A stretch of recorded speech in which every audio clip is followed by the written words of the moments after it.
Hello Katden lovers and Katden followers, sabay Chef Marbs na isa sa mga nakasama nila sa movie na Hello Love Again, abay masaya para sa Katden. Ano nga ba ang dahilan? But before that, if you haven't subscribed yet to my YouTube channel, please don't forget to like, share, and subscribe at i-hit mo na rin ang notification bell for more showbiz updates.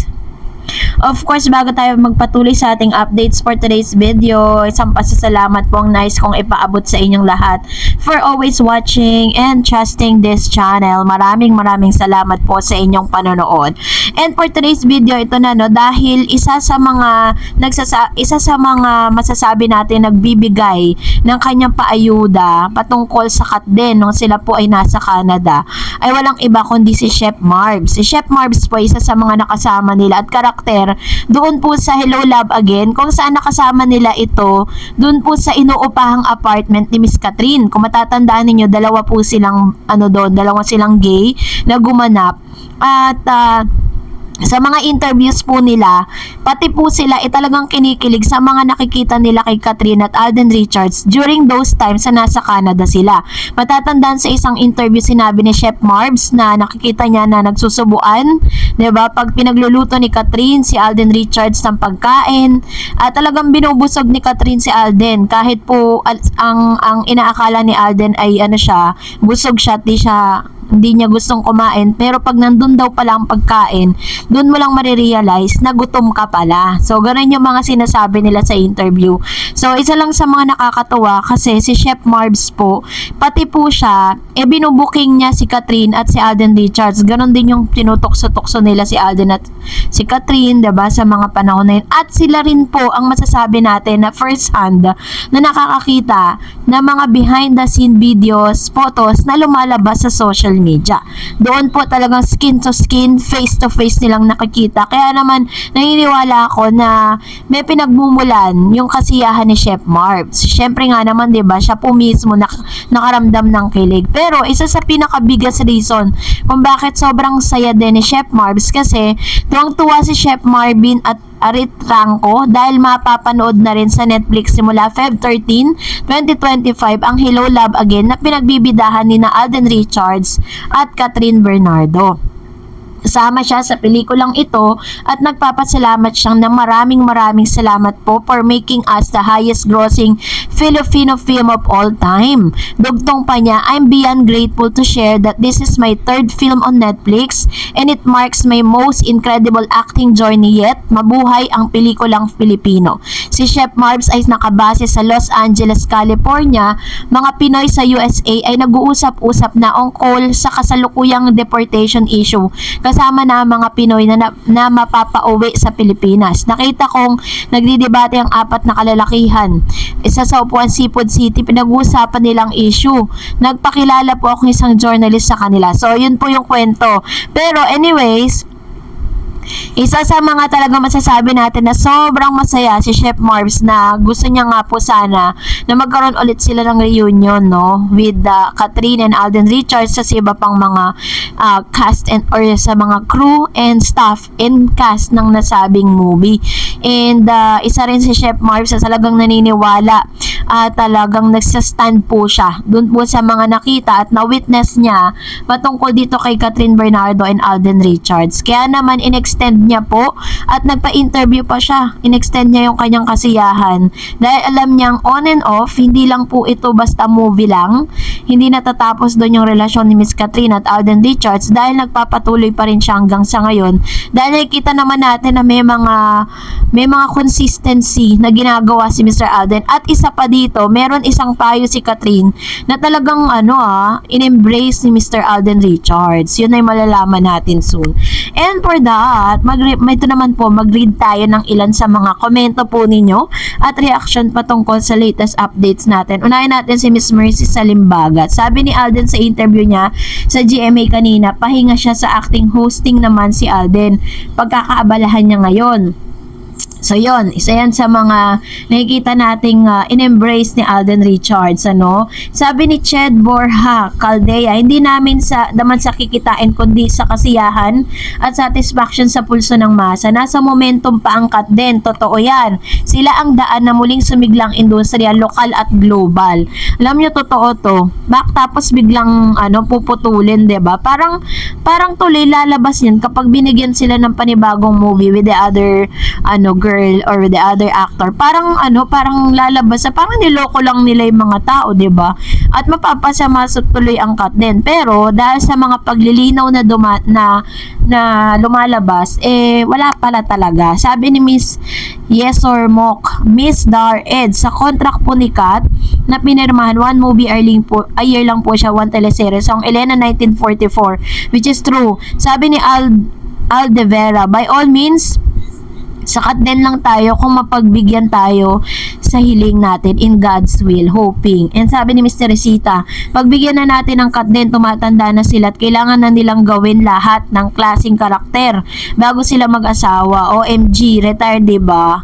O mag-retire, sabi niya. O mag-retire na, diba? Ayan. So, siguro naman po sa napakahaba ng journey ni Miss Kat at ni Alden Richards sa pagiging actors and actresses, ang dami na rin nila mga karakter na nasubukan. And enough na siguro. Sabi ni Miss Alexander Parohinog, basta tayo mga Kat Den fans, solid lang tayo. Wag natin panoorin para malaman nila na solid Kat Den lang tayo para hindi kumita. And sabi ni Miss Ruth, hello Miss Star Eds, dapat nga bigyan ulit ng follow-up project ang Kat Den habang mainit-init pa ang pagtanggap sa kanila ng mga fans. Hindi nila samantalay ng pagkakataon na yun. Which is very true, diba? And sabi niya pa, minsan lang nangyayari sa Philippine movie industry. Kung talagang business-minded sila, hindi nila kailangan sumugal ng panibagong love team o ipapartner sa Kat Den. Gaano sila kasigurado, nakikita ng malaki ang pelikula na gagawin ni Alden at Kat na iba ang kaparehas nila. Baka nga hindi pa umabot.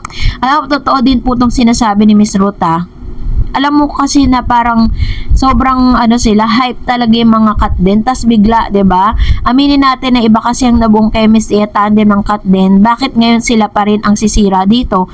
Kailang sila bibigyan ulit ng project ang Kat Den. After 5 years, matatanda na sila nun at mahirapan na silang ibalik ang dating init ng love team ng Kat Den. At baka nga hindi na maniwala yung ibang fans na sa kanila dahil isipin nila na niloloko lang sila, kaya bumabagsak ang movie industry natin eh.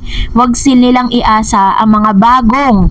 Yan. So, real talk tong sinasabi ni Ma'am Shi, ha. Actually, tama rin po yung mga komento na naging standard din ang Hello Love Again, 'di ba? Para din bumalik talaga ang sigla ng movie industry. Kaya nga ginawa po ng ABS tsaka ng GMA tinaon nila ng November, 'di ba? Para at least testing the water 'yon para sa mga susunod na movie ng Metro Manila Film Fest. Sabi ni Miss Raquel, lahat naman talaga gusto mo din makatrabaho si Alden, which is true.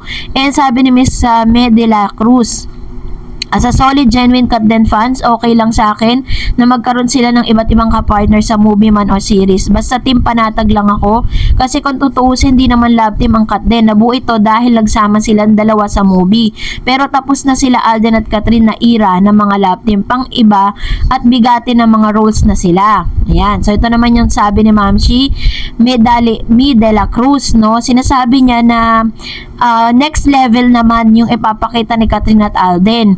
A-lister sila, so better na maka-experience sila ito, work with the others. Kasi makakatulong yun to grow and to be a better actor. Plus, for sure, may matutunan din sila sa magiging co-actors nila. Ako, I'll support them kahit sino pa partner nila. Magkaiba naman ang work sa personal life. So, may chances pa din na talagang Kat Den. Malay natin, baka sila na pala. O, diba? I love this comment. Hindi siya klase ng fan na possessive, 'di ba? Sabi niya, actually, bet ko noon pa ang magkapareha sina James and Kat, pero di kay Joshua. Though magaling sila both umacting, tapos kay Alden naman, bet ko sina Din at Sarah G. Sana magkaroon din sila ng movie together at matuloy din sana yung movie ni Alden at Ann.